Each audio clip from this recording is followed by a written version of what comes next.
Hello everyone, it's me, TimeFoss, and today we're going to be taking a look at Blokees Ultraman Decker Strong Type.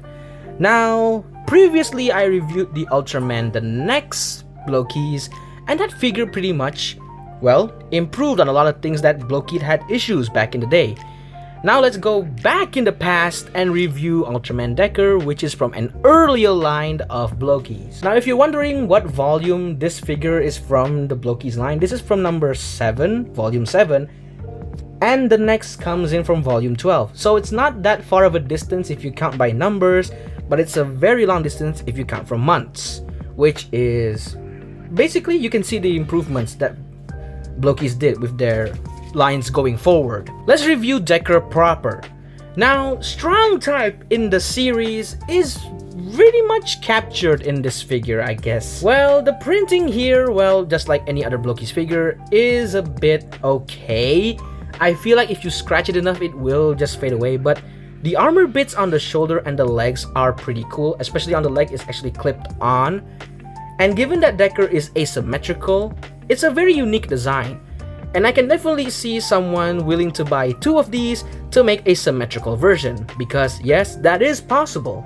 But unfortunately for Blokees, given this is like their earlier days, this is really not the best. I'm sorry Blokees, I'm not attacking you, it's just that this figure really encapsulates the complaints that people had back then. Articulation is very limited, I will get into that later. But here's the thing, the accessories are non-existent with this. What you see, these open C hands, those are all you get, no punching hands, sadly. And yes, these use the peg styles, so not ball joints. Now articulation wise, I'll just blast right through. The head can move up and down, which is very limited, can rotate all the way around. The hands can rotate. The arms can't move out that much, which is very much showing its age. This is an older line. The bend at the elbow is okay, 90 degrees, acceptable. Hands can rotate. The waist can rotate, which is okay. No extending ab crunch, unfortunately, unlike the newer lines. So the legs can kick forward and they can kick back. Unfortunately, this is where it shows its age. It can't do the splits, so yeah, that's one thing. But given that Blokees is willing to revive the newer ones like we see with Orb, I really hope they improve the articulation on the Blokees of the past. And by past, I mean a few months ago. The bend at the knee is present, but it's not double jointed.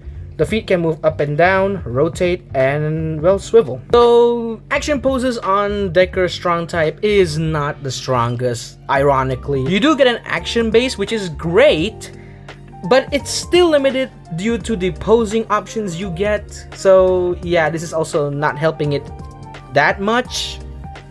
Which just leads me into the final thoughts. And should you get the older line of Blokees? I mean, honestly, if you want to complete your entire collection of Blokees from 1 to whatever number we're at now, I say go for it. The only downside, like the previous reviews I've said, this is solely requiring you on your luck. If you happen to get the thing you want, good for you. If you don't happen to get the thing you want, getting repeats, it's a bit of a lackluster experience. You can pay extra to get the figure you want, but that's a little bit overpriced in some areas, so be careful. But overall, if you want to complete your Ultraman collection of Blokees that you've started or want to try Blokees, I would suggest you try the newer ones from volume 9 onwards. That's not to say that the older lines are bad. It's just that if you're expecting high articulation from these figures, volume 9 and beyond is where you want to be. But overall, this is a great figure and I do recommend it for casual Ultraman fans. And that's all from me. Stick around for more reviews. I've been TimeFoss and I'll see you all next time.